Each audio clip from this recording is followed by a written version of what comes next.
Bonjour et merci de nous retrouver pour La Foi prise au mot, votre rendez-vous de formation et de réflexion. Au cours de cette rentrée littéraire paraît la Bible de la liturgie annotée aux éditions Salvator. C'est pour nous l'occasion de répondre à une question que l'on nous pose souvent. Est-ce qu'il existe une meilleure traduction de la Bible, meilleure que les autres, sous-entendu? Mais c'est surtout l'occasion de pénétrer les enjeux théologiques et pastoraux des différentes traductions. Ainsi, est-ce que cette traduction liturgique est la traduction officielle de la Bible, la seule que les catholiques doivent lire?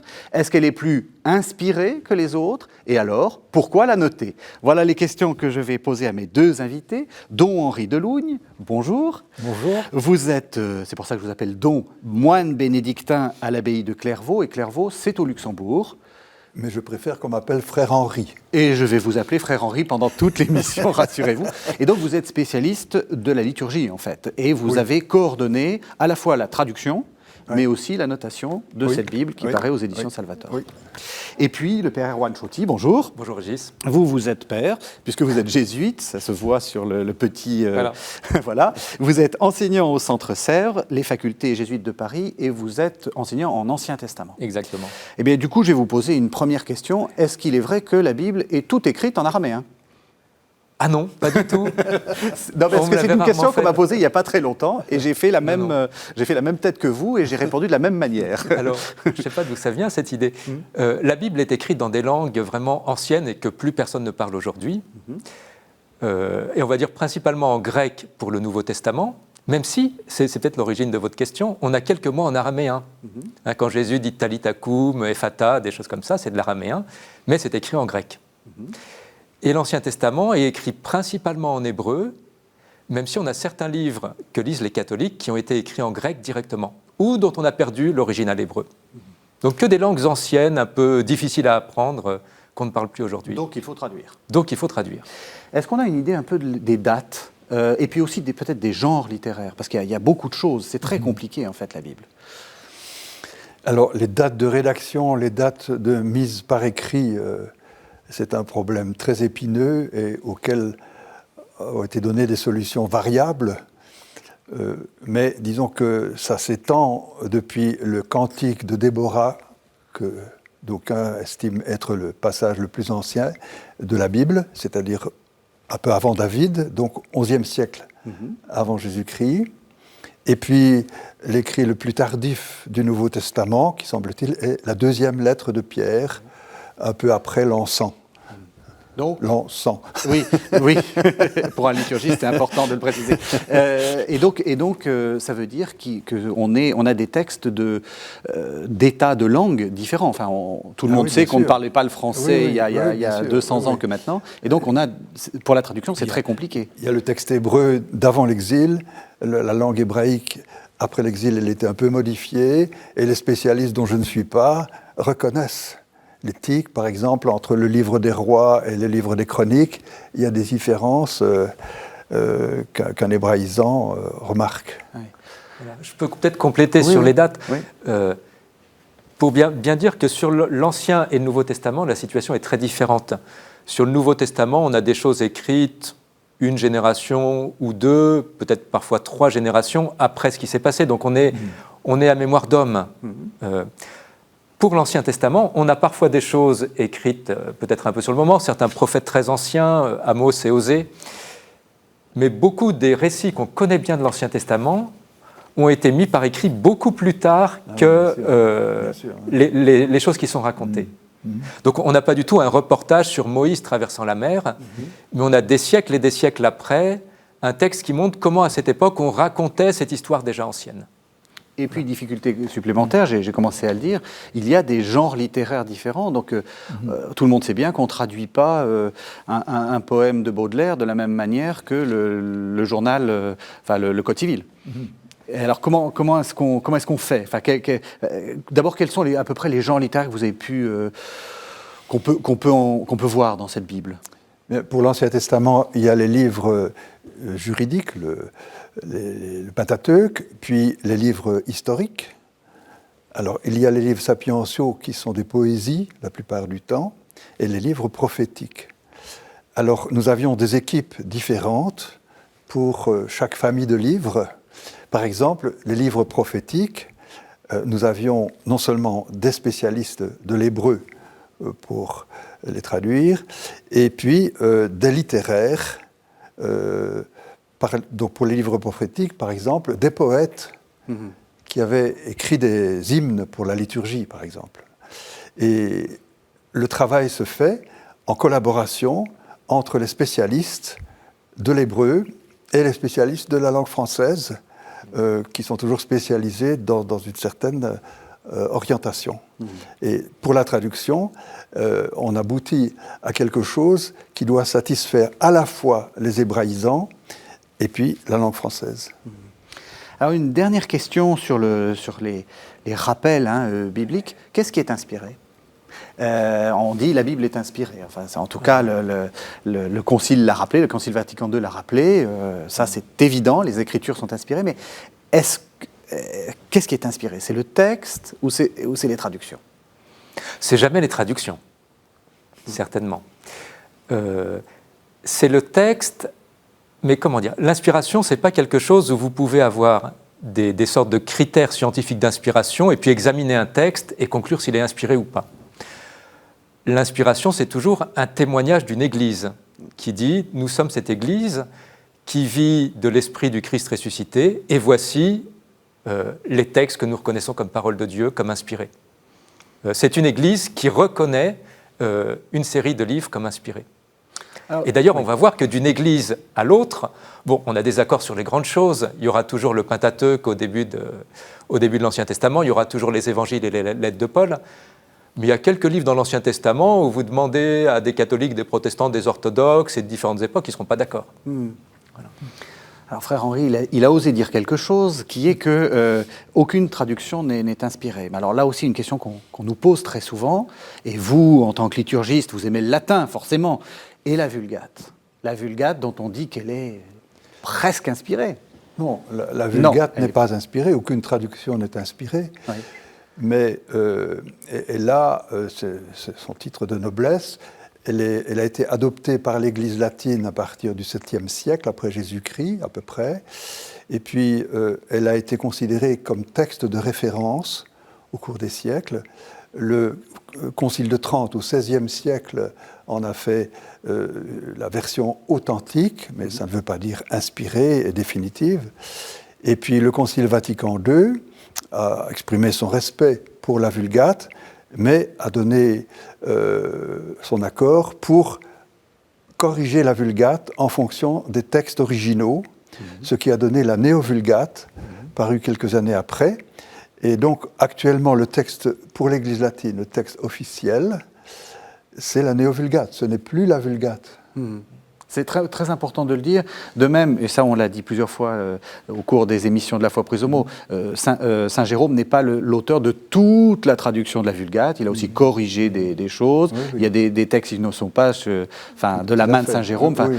Voilà, c'est un processus en mouvement, en fait, la Vulgate. Et puis, il faut, si je peux me permettre, c'est l'Église elle-même qui le dit, en latin, mais à Vatican II, que pour traduire la Bible, on repart des textes originaux, oui, c'est-à-dire du grec, de l'hébreu, de l'araméen, et pas du latin. Oui. Le latin, pour une traduction officielle, peut guider certains choix quand il y a des choix équivalents, pour qu'on fasse les mêmes choix dans toute l'Église catholique, mais c'est tout. On ne traduit pas le latin en français. C'est ça. La Néo-Vulgate est intéressante pour déterminer la version que l'on doit traduire. Par exemple, pour Tobie, il y a plusieurs versions grecques, et la Néo-Vulgate a opté pour la version longue. Donc c'est celle-là qu'on va traduire, mais alors à partir du grec, pas à partir de la Néo-Vulgate. D'ailleurs, j'ai une question un peu bête, mais vous êtes aussi responsable, si je puis dire, du nouveau missel, en fait. Enfin, oui. Voilà. Alors, les textes authentiques du nouveau missel sont en latin, les prières. Le texte j'allais dire, qui fait référence, c'est cette traduction liturgique pour les textes de la Bible. Et il y a aussi le texte latin. Comment vous avez fait ? Parce que... Donc pour les oraisons, ce ne sont pas des textes bibliques. Donc là, le problème ne se pose pas. Il se pose dans le missel au sens strict uniquement pour les antiennes. Oui. Les antiennes d'entrée, les antiennes de communion. Qui sont donc des versets... La plupart du temps, c'est des versets bibliques. D'accord. Seulement, dans la mesure où le texte latin correspond au texte hébreu, par exemple, alors on prend la traduction liturgique. Mais si le texte latin reprend une vieille latine, c'est-à-dire antérieure à Saint Jérôme, c'est celui-là qu'il faut traduire pour la liturgie. D'accord. Dans ce cas-là. Mais ces textes sont peu utilisés. D'accord. Alors il y a un petit point qui travaille toujours un peu les biblistes, c'est dans la prière eucharistique les récits de l'institution. Les prenez et mangez-en tous, ceci est mon corps livré pour vous. Dans le missel français, on traduit le missel latin qui ne recopie aucun des évangiles. Les 3 évangiles qui en parlent et puis Paul ont des textes un petit peu différents. Et là, on a une sorte de synthèse traditionnelle qui s'est faite en latin. Et là, on ne traduit pas le grec du Nouveau Testament, mais le missel en latin pour cette partie-là. Ah oui. Parce que pour que les auditeurs suivent bien, ce texte-là que j'ai en main, la traduction liturgique, c'est la traduction. En fait, à l'origine, c'est la traduction des passages bibliques du missel, si je me... Attendez, il faut préciser, Régis. Du lectionnaire, pardon, du lectionnaire. Le missel, c'est le livre avec les prières. Oui. Non, pardon, c'est pour ça que je me corrige. Donc c'est vrai, pour la messe, on a besoin de 2 livres, qui sont le missel où on a les prières et le lectionnaire où on a les lectures. Oui. Même si on achète parfois des petits missels d'année, où on a des magazines, où on a les 2 ensemble. Voilà. Voilà. Merci de la correction, ça permet... On fait aussi un petit cours de liturgie, ça fait pas de mal. Et le lectionnaire lui-même prend intégralement la traduction liturgique. C'est ça. Mais, donc là, on ne traduit pas du tout le latin. Mais il y a plus que simplement le lectionnaire, puisqu'il y a des textes qu'on ne lit plus ou qu'on ne lit pas dans le... Dans la Bible, il y a beaucoup plus que dans le lectionnaire. Donc en fait, vous avez fait pour plus... l'Ancien Testament, il y a 20 000 versets en plus dans la Bible. Voilà, c'est ça. Donc c'est la totale. Donc en gros, là, on a tout le lectionnaire plus... voilà, c'est ça. C'est ce que les évêques ont souhaité. On avait une Bible liturgique incomplète jusque dans les années 90. Et puis ils ont dit, maintenant, on voudrait avoir une Bible intégrale, une traduction intégrale, du même niveau de langage que celui qu'on a dans la liturgie, dans le lectionnaire, mais le Nouveau Testament existait déjà de façon intégrale, mais l'Ancien, non. Donc il n'y avait que 5000 versets d'Ancien Testament qui sont repris dans le lectionnaire de la messe. Donc il m'en manquait 20 000. Et c'est là-dessus que portait la commande faite par les évêques aux équipes. Oui, allez-y, vous vouliez dire quelque chose? Non, pas du tout. Du coup, ma question, c'est quel est le statut de ce texte? Est-ce que c'est la Nouvelle Vulgate, c'est-à-dire le nouveau texte authentique pour les francophones, ou est-ce que c'est quelque chose d'autre? Comment vous le percevez, vous? En plus, vous êtes exégète, donc vous avez l'habitude des autres versions de la Bible. Version haute traduction. C'est-à-dire, c'est avant tout une traduction bien adaptée à l'usage que font les chrétiens francophones au XXIe siècle. Voilà. Et en plus, comme c'est celle qu'on entend dans la liturgie, c'est celle qu'on va mémoriser sur beaucoup de choses. Et elle est faite en prenant... Je pense, il y a parfois des traductions de la Bible. Quand je les lis, je me dis, les traducteurs ont pensé à une seule chose, c'est que leurs collègues biblistes leur disent « tu as bien travaillé ». Donc c'est parfait pour les gens qui vont comparer avec l'hébreu et le grec, certaines. Bon. Là, ce n'est pas l'intérêt. C'est traduit pour le croyant et le lecteur de bonne volonté. Voilà. Mais ça ne met pas du tout fin à l'aventure des traductions. Oui, c'était ma question. Est-ce que... même si je me dis que là, il y a un moment dans l'Église qui est le moment de Vatican II, de la réforme liturgique, et d'énormément de gens dans ce mouvement de réforme où on se nourrit bien davantage de la parole de Dieu et où on a eu plein de gens pour faire une traduction et des notes. Je ne sais plus combien il y a eu de collaborateurs pour cette Bible.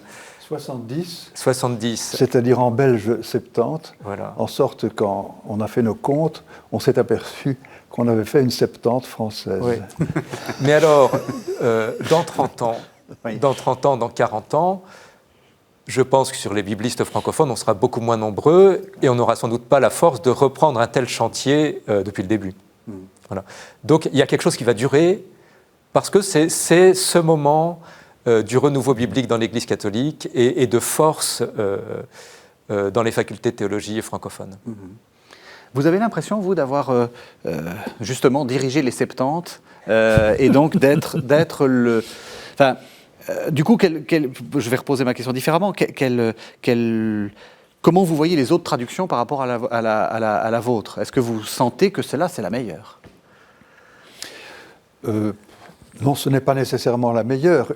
La qualité d'une Bible se définit par rapport à son but et à son public. C'est très important. Si vous cherchez une Bible pour vos petits-enfants, vous n'allez pas prendre celle-ci, n'est-ce pas? Si vous cherchez une Bible pour un public ne connaissant qu'approximativement le français, ce sera une Bible...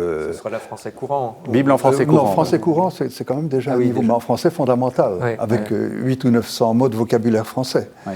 Donc là, pour eux, ce sera la meilleure. Oui. Ici, on a visé le public moyen, on pensait aux gens qui allaient à la messe le dimanche et qui écoutent les lectures bibliques. Il faut qu'eux puissent comprendre directement.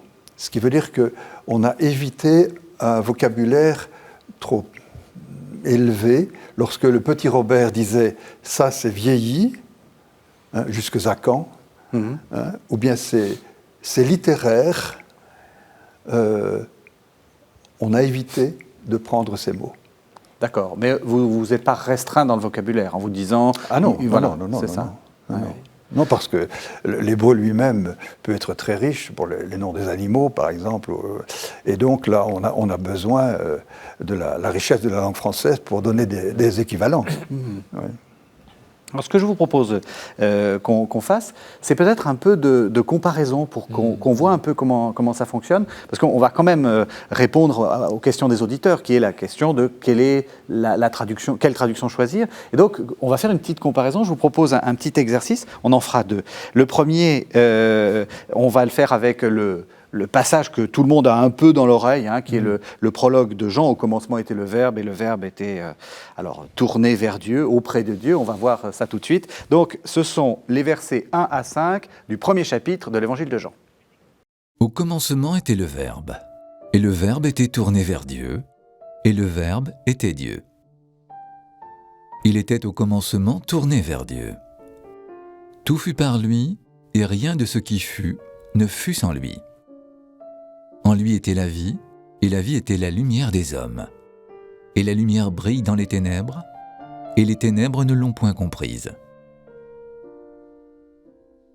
Au commencement était le Verbe, et le Verbe était auprès de Dieu, et le Verbe était Dieu. Il était au commencement auprès de Dieu. C'est par lui que tout est venu à l'existence, et rien de ce qui s'est fait ne s'est fait sans lui. En lui était la vie, et la vie était la lumière des hommes. La lumière brille dans les ténèbres, et les ténèbres ne l'ont pas arrêtée. Voilà, donc on a entendu à la suite la traduction œcuménique de la Bible, dite Tob, qui date des années 70, 70, et puis la traduction liturgique, qui est donc cette nouvelle traduction. Est-ce que, j'imagine que vous connaissez très bien les deux, hein, puisqu'on a beaucoup travaillé la traduction œcuménique, donc vous la connaissez bien. La traduction liturgique, qu'est-ce qui vous frappe? Eh bien, d'abord, la différence, la première ligne, était tournée vers Dieu. Oui. Ça, c'est la Tob.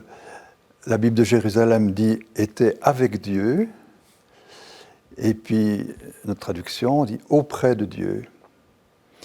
Le mot grec, c'est « pros », littéralement « vers ». Et là, vous trouvez cela dans la note explicative de la traduction qu'on vous présente aujourd'hui. Donc, il faut choisir. Et je pense qu'auprès de Dieu se justifie, en particulier parce que Saint Jérôme, qui connaissait bien le grec, a traduit « apud Deum », auprès de Dieu. Oui. Alors, pourquoi pas? Oui. Oui. Un autre exemple, un autre verset, ça paraît très poétique dans la Tob. « En lui était la vie, et la vie était la lumière des hommes ». Ça paraît un peu plus lourd dans votre traduction, si je puis me permettre. Hein, je fais le prof. Et c'est par lui que tout venu à l'existence, bof, l'existence, c'est pas très joli, et rien de ce qui s'est fait ne s'est fait sans lui. Pourquoi vous avez fait ce choix un peu plus lourd? Eh bien, c'est pour éviter le touffu. Oui. Touffu par lui, c'est pas très clair. Non. Le touffu avec des touffes, là. Et puis après, et fut. Le mot fut arrive 3 fois dans la même ligne. Oui. Oui. En grec, c'est egeneto, il devint. Oui. Alors, c'est pas facile à traduire, parce qu'on n'a pas vraiment l'équivalent en langue française. La Vulgate a traduit il se fait, ou c'est fait. Oui. Hein. Et on cherchait la formule dans l'équipe où il y avait des exégètes, notamment le père Albert Vanois, jésuite, spécialiste de Saint Paul. Et puis, il a eu l'audace de proposer, comment est-ce que c'est, qui vint à l'existence. Tout est venu à l'existence. Tout est venu à l'existence. Oui. Vous voyez, tout s'est fait Oui. par lui. Mais tout est venu à lui par l'existence. Oui. Et donc, c'est ça que nous avons accepté comme première expression, parce que l'expression revient après, mais là, on a dit qu'il s'est fait. Oui. Vous voyez ? C'est intéressant parce qu'on voit que dans le premier cas, c'est vraiment des questions théologiques, de langue, et là, c'est plutôt des questions d'euphonie, comme on dit techniquement, c'est-à-dire il faut que ça soit facile à prononcer. Tout à fait, oui. Donc on voit la difficulté de la traduction. Alors, dernière chose, et la lumière brille dans les ténèbres, et les ténèbres ne l'ont point comprise. Ça, c'était la Tob. sans doute, oui. Et puis, et la lumière brille dans les ténèbres, là ça va, et les ténèbres ne l'ont pas arrêté. Là, vous faites un choix plus fort. Oui. Alors, si je peux faire le lecteur débutant, Ouais. pour le locuteur francophone habituel, les ténèbres ne l'ont point comprise, on comprend le verbe comprendre au sens intellectuel. C'est ça. Ce qui n'est pas le cas. Ce qui n'est pas le cas du tout. C'est comprendre au sens de prendre comme ça. Comme on dit, s'il y a des auditeurs qui connaissent l'anglais, comprehensive en anglais. On a la même racine, mais ça veut dire global ou total. Ouais. Donc il y a parfois des traductions qui sont justes, si on connaît bien le sens précis du mot en français, toutes ces nuances, mais qui ne sont pas le sens courant.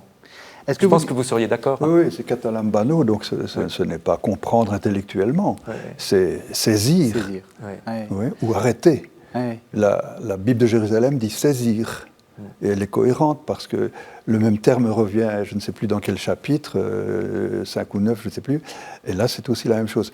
Et la Tob a changé. Dans l'autre chapitre, elle emploie le mot saisir aussi, alors qu'elle l'a traduit comprendre. Voilà, alors ça aussi c'est un principe. Vous êtes en train de nous donner un autre principe de traduction, c'est d'essayer autant que faire se peut, de traduire les mêmes mots toujours de la même manière. Si possible. Ouais. Oui, et alors ça, comment on fait ? On a des listes d'occurrences et on vérifie qu'on ne sait pas... Alors là, nous avons été beaucoup aidés par la concordance informatique faite par l'abbaye de Maretsu pour la traduction écuménique de la Bible. Oui.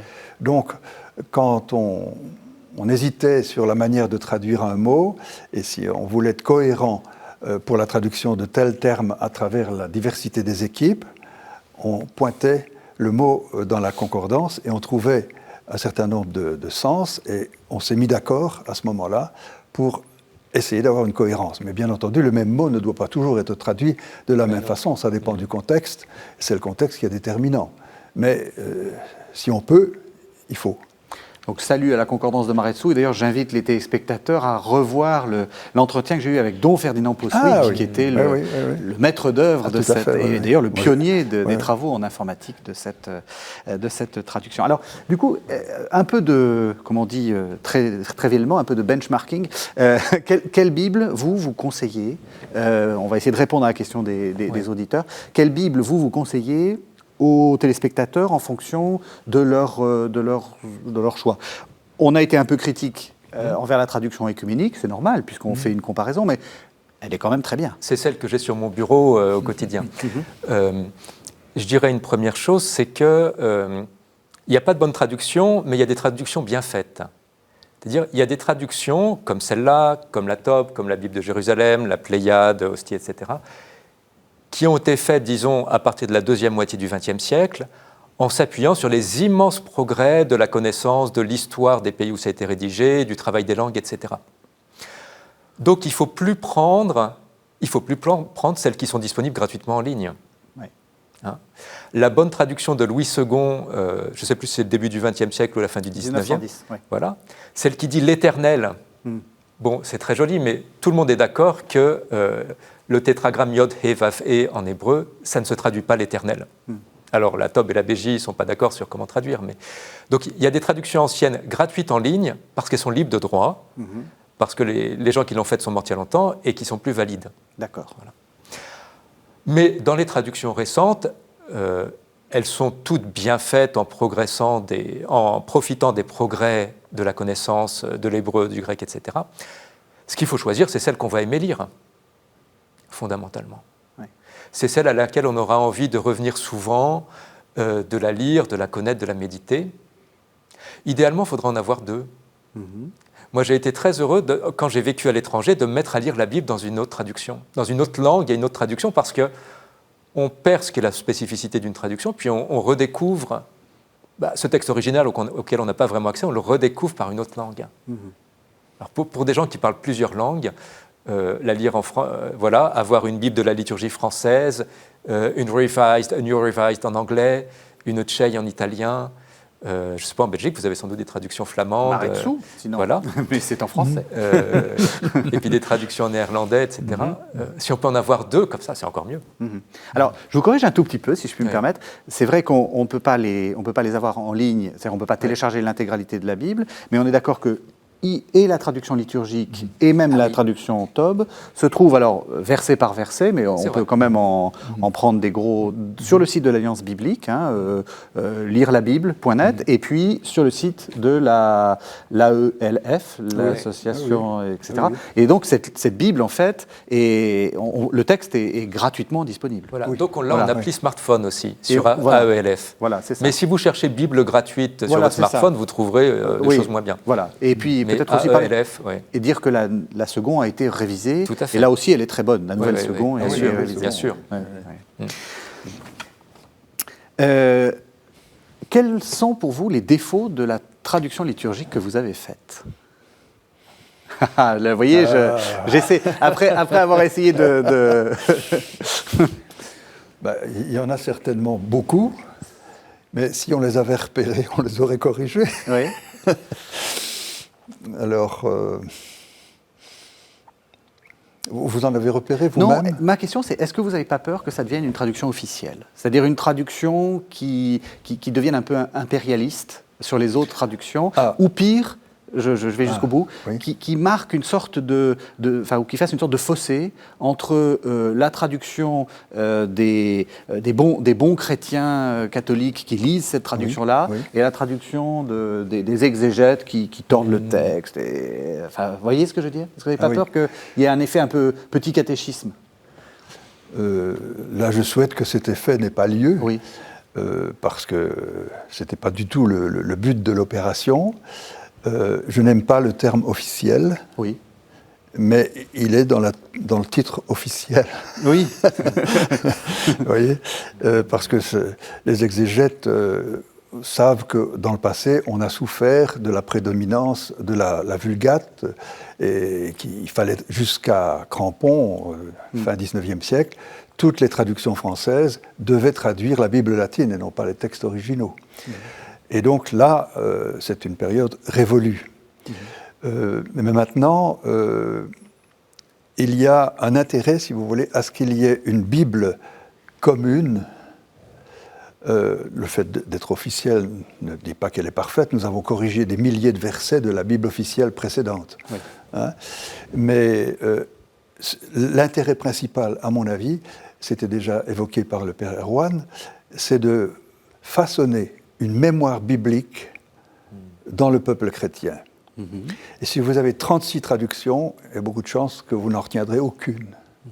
Mais si la traduction que vous entendez à la messe, que vous retrouvez dans ce livre-là, pour faire votre lecture spirituelle personnelle, votre Lectio Divina, pour éventuellement le catéchisme, dans la catéchèse, dans les partages de Bible, même pour l'étude théologique, parce que je crois que scientifiquement, elle tient la route par rapport aux grandes Bibles existantes, eh bien, peu à peu, il y aura une mémoire. C'est ce que je souhaite, c'est la raison qui m'a déterminé pour accepter ce travail. Oui, favoriser la mémoire biblique du peuple chrétien. Alors là, il ne s'agit pas du tout d'impérialisme. Oui. Vous voulez dire, c'est un peu comme... Ah oui. C'est pas une traduction idéologique. Oui. C'est-à-dire que quand on lit la Bible, on a toujours une difficulté, c'est qu'on ne retrouve pas tout de suite la doctrine chrétienne telle qu'elle s'est élaborée pendant des siècles et des siècles. Oui. Donc là, ce n'est pas une traduction où on forcerait les textes originaux pour dire ce qu'on voudrait retrouver dans le catéchisme. Ouais. C'est une traduction valide scientifiquement. Voilà. Alors on peut dire scientifiquement, moi je préfère tel choix plutôt qu'un autre, mais c'est une traduction scientifique. C'est une traduction scientifique, mais c'est une traduction catholique. Est-ce qu'il y a eu des... parce que, évidemment, la traduction œcuménique de la Bible s'est fondée sur l'idée qu'il y avait des protestants, il y avait des catholiques, il y avait des orthodoxes. Ça, c'est vraiment l'idéologie, hein, on peut le dire comme ça, de la TOB. Est-ce que le côté catholique intervient ? Ou finalement... Donc c'est une demande des évêques catholiques, et la première année du travail, donc en 1995, j'ai demandé aux évêques si on pouvait engager des exégètes protestants. Oui. Et ils ont dit oui, pourvu qu'ils aient la compétence. Mais il a été difficile d'en trouver. Finalement, il n'y en a que 2 qui ont participé activement à la traduction. Oui. Mais d'autres, je pense par exemple pour l'Apocalypse, j'ai trop de travail, je ne peux pas, j'aurais bien voulu. Oui, donc c'est une Bible qui est ouverte à tout le monde. Oui. Oui, aux catholiques, aux protestants, à tous les amoureux de la Bible. Oui. Et vous ne pensez pas qu'il y a des traits particulièrement catholiques qui sont intervenus ? Dans certains cas, mais rares, il y a quelque chose de typiquement catholique. Et alors, la note équilibre, la note explicative équilibre. Alors voilà, on va arriver sur la question des notes. En présentant, voilà ce que ça dit littéralement, etc. Est-ce que vous la voyez, ce sera ma dernière question, puis après on passera à la question des notes, puisque ça, c'est la Bible plus les notes. Est-ce que vous la voyez comme un work in progress, comme un travail en train de... Enfin, est-ce que vous supporterez qu'on vous corrige et que d'ici 10 ans, ou 15 ans, ou 20 ans, ou 50 ans, on refasse encore des corrections ? Oh, mais bien sûr. Ce n'est pas une traduction définitive. Ah non, aucune traduction n'est définitive. Mais nous avons choisi une langue française classique. Voyez ? Donc, cette langue française a une certaine stabilité, plus que la langue qu'on entend dans le métro. Oui. Voyez ? Donc, elle a des chances de durer. D'accord. Mais si, je ne sais pas, un exégète, Erwan par exemple, découvre quelque chose, est-ce que vous acceptez de corriger un petit quelque chose ? Exactement, voilà. Oui, on n'est pas à l'abri de l'erreur, ce n'est pas une Bible infaillible. Hein. Je vous propose de faire une deuxième pause, enfin, ou plutôt un deuxième exercice de lecture. Alors là, on a pris le Cantique des Cantiques, donc on passe dans l'Ancien Testament, le début du Cantique des Cantiques, qu'il m'embrasse à pleine bouche, dit la traduction œcuménique, qu'il me donne les baisers de sa bouche, dit la traduction liturgique. Qu'il m'embrasse à pleine bouche, car tes caresses sont meilleures que du vin, meilleures que la senteur de tes parfums. Ta personne est un parfum raffiné. C'est pourquoi les adolescentes sont amoureuses de toi. Entraîne-moi après toi. Courons. Le roi me fait entrer dans sa chambre. Soyons heureux et joyeux grâce à toi. Célébrons tes caresses plus que du vin. Qu'il me donne les baisers de sa bouche. Meilleurs que le vin sont tes amours. Délices, l'odeur de tes parfums. Ton nom, un parfum qui s'épanche. Ainsi t'aiment les jeunes filles. Entraîne-moi. À ta suite, courons. Le roi m'a fait entrer en ses demeures. Cœur en toi, notre fête et notre joie. Nous redirons tes amours, meilleurs que le vin. Il est juste de t'aimer. Alors, Père Choty, vous êtes spécialiste d'hébreu. Vous vouliez dire, c'est très compliqué de traduire de la poésie. Voilà. Alors, pour revenir sur ce qu'on disait avant, traduction peut être officielle, mais la charge sensuelle du Cantique des Cantiques n'est pas retirée. Oui. Mais alors, oui, d'ailleurs, j'ai trouvé que c'est presque plus... Enfin, pas plus affirmé, mais c'est plus... La traduction œcuménique était quand même très, très à distance. Mais ce qui est très difficile, c'est qu'on est face à de la poésie hébraïque, et l'hébreu, c'est une langue très compacte, où on va dire une phrase poétique en quelques mots. Voilà. Et en utilisant des structures, des manières de faire les phrases très très différentes des nôtres. Oui. Et donc, on peut comprendre, et puis ensuite, il faut exprimer en français, et forcément, c'est une interprétation. C'est ça qui explique ces différences aussi grandes dans les textes qu'on a. Enfin, même si l'idée générale est la même. Vous, qu'est-ce qui...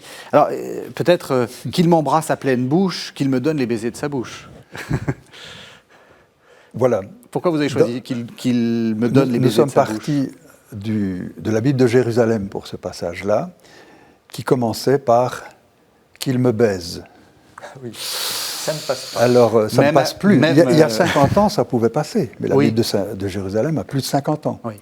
Donc, Père Gélineau a fait remarquer que c'était impossible de prononcer ça dans une assemblée, et c'est lui qui a proposé qu'il me donne les baisers de sa bouche. Donc c'est exactement le même sens, mais dans un français supportable. C'est très beau. Très beau. Très beau. Qu'il m'embrasse à pleine bouche, je trouve que c'est pas beaucoup mieux qu'il me baise. Mmh. Oui. Oui. Et il y a un autre mot qui est différent, c'est la traduction œcuménique de la Bible dit les caresses. Oui.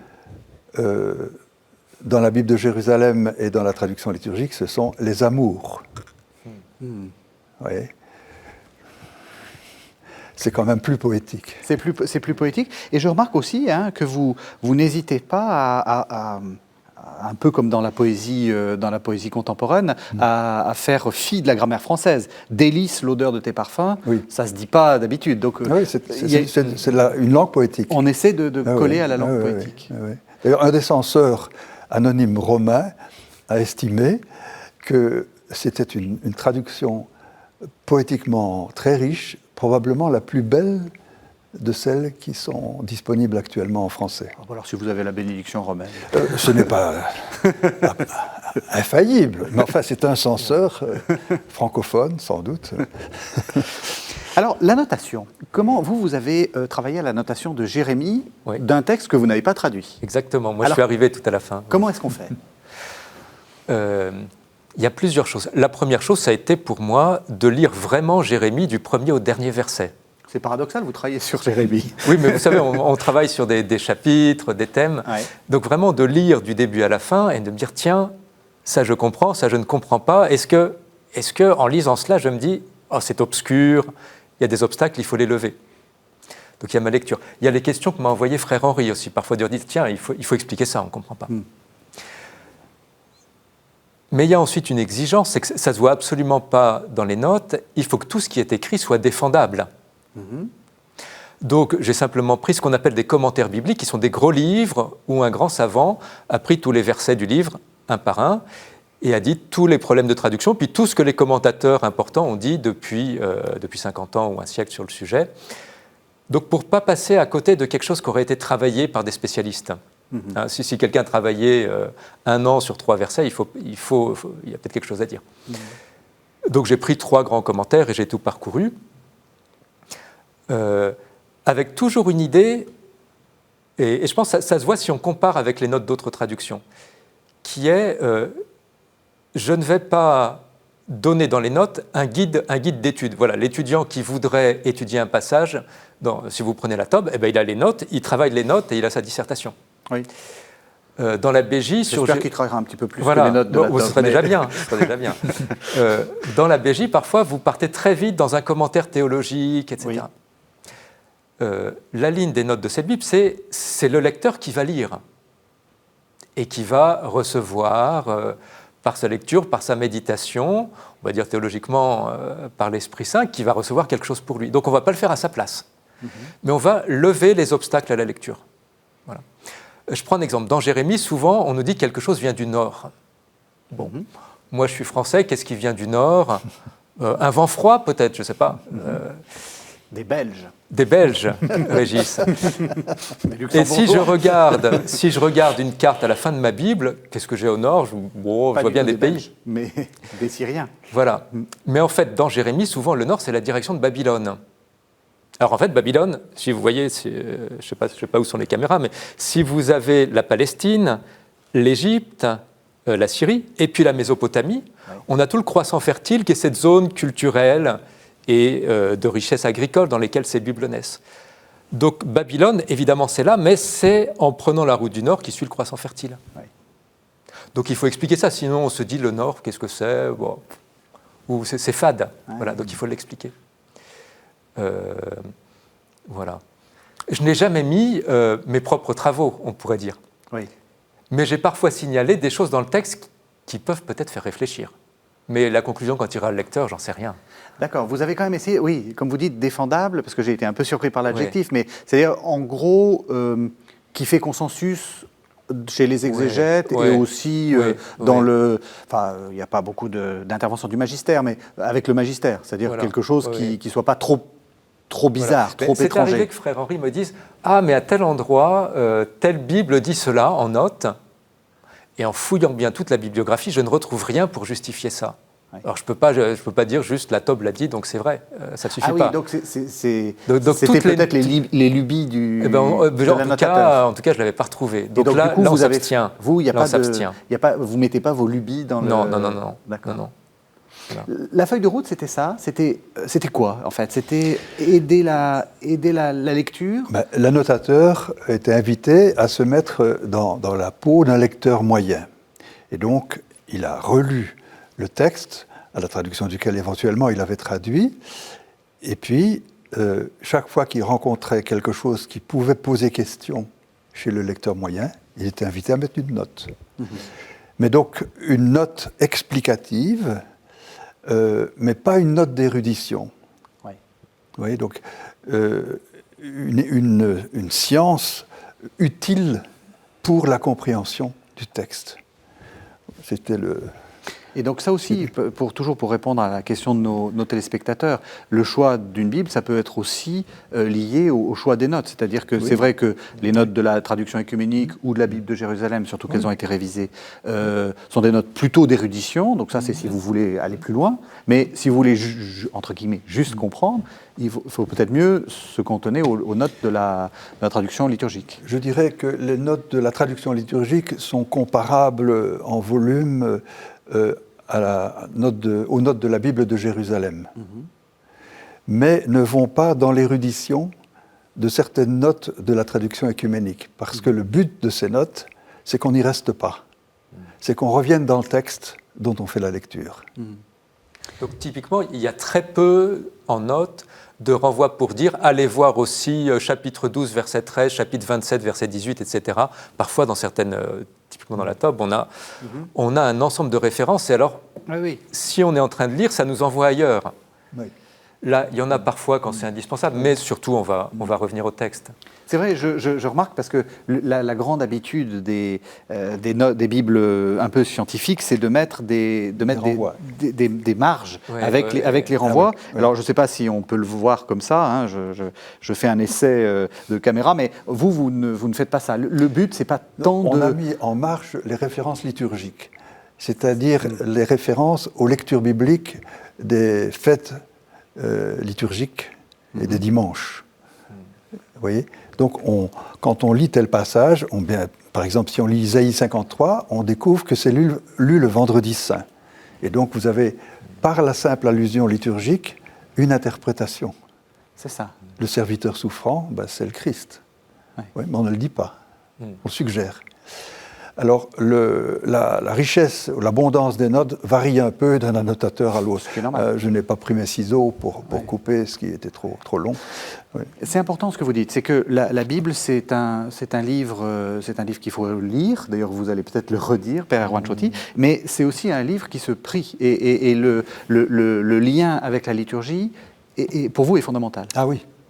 Oui. D'ailleurs, c'est le berceau. La liturgie est le berceau de la Bible. C'est dans la liturgie juive du temple ou synagogale qu'on a lu et accepté les textes qui ont constitué le canon biblique, la liste officielle. Et dans l'Église chrétienne, c'est pareil. Donc c'est dans la liturgie qu'on a accepté de lire les textes de Paul, et puis qu'on les a gardés. Donc il y a un lien original avec la liturgie. Et ça, c'est l'intérêt de cette Bible, Oui. c'est de nous rappeler Oui. qu'il y a toujours ce lien.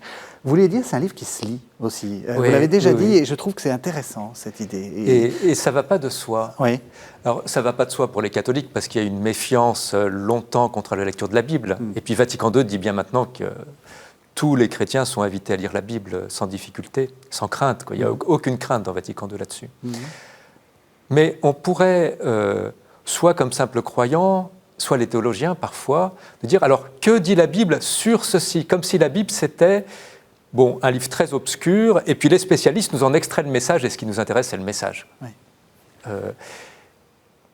Et je crois que cette Bible, elle vient dire, mais non, enfin oui, on peut faire ça, mais on peut la lire. Bien sûr, on va être perdu quand on lit des choses, on va être perdu un temps, mais on va vous guider, on va y arriver. Et ça correspond aussi, d'un point de vue scientifique, à un renouveau de la démarche d'attention au texte tel qu'il est. C'est-à-dire de dire, ce qui nous intéresse, nous, comme chercheurs, c'est pas seulement de reconstituer les conditions dans lesquelles le texte a été écrit, ni d'extraire l'espèce de théologie générale qu'on pourrait dégager de tout l'Ancien Testament sur tel sujet. C'est-à-dire, ce texte, comme texte, il interagit avec un lecteur, il a envie de travailler avec un lecteur. Évidemment, il y a une différence culturelle immense entre l'époque de la rédaction et aujourd'hui, donc les notes elles viennent combler un peu cette différence, mais pour faire ce que les rédacteurs ont espéré, quoi, qu'on le prenne, qu'on ouvre, qu'on lise. Oui, je suis d'accord avec vous et j'ai l'impression, parce que beaucoup de gens nous disent quelle est la théologie de Jérémie. Moi, j'ai souvent envie de dire, mais quelle est la théologie de tel texte, tel passage? Il faut rentrer dans la Bible pour... Alors, on arrive à la toute fin de l'émission. J'ai envie de vous poser à l'un et à l'autre une même question. Dans ce travail, très important pour vous, un peu moins important pour vous, puisque vous, voilà. Qu'est-ce que vous avez appris et quelle a été la plus grande surprise que vous avez eue Qu'est-ce que vous diriez, après avoir coordonné tout ça, qu'est-ce qui vous a le plus surpris? Ou le plus fait plaisir, ou le plus... J'ai découvert la Bible. Vous la connaissiez pas? Pas assez. Je ne suis pas bibliste de formation, plutôt du côté de la théologie fondamentale, mais évidemment, comme moine bénédictin, la Bible, je suis tombé dans la potion magique quand j'étais petit. Donc pour moi, c'est le texte que je chante tous les jours, sur lequel je fais ma méditation. Mais le fait de traduire tout avec des spécialistes m'a fait découvrir la richesse du texte biblique. Ouais. Et pas seulement du Nouveau Testament, là, on en est plus proche, mais de l'Ancien. Job, quelle splendeur! Pourtant, il est très peu utilisé dans la liturgie. Le Cantique des Cantiques appartient au patrimoine de la poésie mondiale, mais il n'est presque pas dans la liturgie. On comprend un peu pourquoi, voyez. Et donc, j'ai découvert le Cantique de Déborah, qui est dans le livre des Juges, qui est guerrier, sanglant, mais c'est de l'épopée. C'est comme l'Iliade d'Homère, c'est extraordinaire. Donc, on ne se lasse pas. Lisez-la. Oui, on ne se lasse pas. Et vous, parce que c'est un texte que vous connaissez bien? C'est un texte que je connaissais. Alors, qu'est-ce que ça fait de l'annoter puis de le prendre du début à la fin dans un tel cadre? D'abord, pour Jérémie, j'ai mieux senti le rapport avec le Christ, d'une certaine manière. On voit bien, vous vous souvenez dans Matthieu, la confession de Césarée, « Qui dites-vous que je suis ? Jérémie ou l'un des prophètes ?» Donc pour moi qui suis dans Jérémie, j'ai mieux senti tout ce qui dans le texte appelle ou prépare ou est repris par les évangélistes pour parler du Christ. Ça, c'est une première chose. La deuxième chose, c'est que de travailler, de ne pas être seul à travailler, d'être en équipe, de recevoir des questions, moi d'intervenir sur une traduction déjà faite, c'est un travail d'équipe où on sent qu'on est face à quelque chose de beaucoup plus grand que nous. Et on le sent davantage d'être nombreux à travailler ensemble. Donc, vous voyez, cette Bible est plus publiée maintenant, mais nous n'en sommes vraiment pas les auteurs, quoi. On a l'impression d'être les témoins ou les explorateurs qui ont visité des cités anciennes, qui ont fait d'abord notre admiration. avant qu'on la transmette à d'autres. Frère Henri, quand on vous a dit tu prends en charge ça vous a pas fait peur au tout début? Ah ben j'ai refusé. C'est la première chose à faire refusé. dans ces cas-là. Ouais, au CNPL, le directeur de l'époque m'a dit Frère Henri, enfin, j'avais dit au CNPL, c'est dommage qu'on n'ait pas une Bible complète, qu'on n'ait que les extraits. Vous êtes fait avoir. Alors, on vous a dit fais-le. Bon, alors le directeur m'a regardé en souriant. Les évêques veulent avoir une Bible complète, ils cherchent un chef de chantier. Ah, je dis non, hein. J'avais des tas de choses, j'ai dit non. Mais 6 mois après, mon père abbé a reçu une lettre de l'archevêque président de la CEFTEL, la Commission internationale, et le père abbé m'a dit, pour l'Église, il faut accepter. Et vous avez accepté. Quelle grâce pour moi finalement, mais c'était absolument imprévisible. Eh bien, en tout cas, c'est un magnifique travail que je recommande à tous nos téléspectateurs. Donc, c'est la Bible dans sa traduction liturgique, avec en plus les annotations, et c'est paru aux éditions Salvator. Voilà. Merci beaucoup, merci à tous les deux de nous avoir fait vivre cette traduction et puis aussi d'avoir donné quelques conseils à nos téléspectateurs pour choisir leur Bible. J'espère que vous avez trouvé votre bonheur dans cette émission et que vous saurez désormais quelle Bible ou quelle Bible au pluriel vous devez lire. Merci beaucoup de nous avoir suivis. Vous savez que vous pouvez retrouver cette émission sur www.ktotv.com et on se retrouve la semaine prochaine.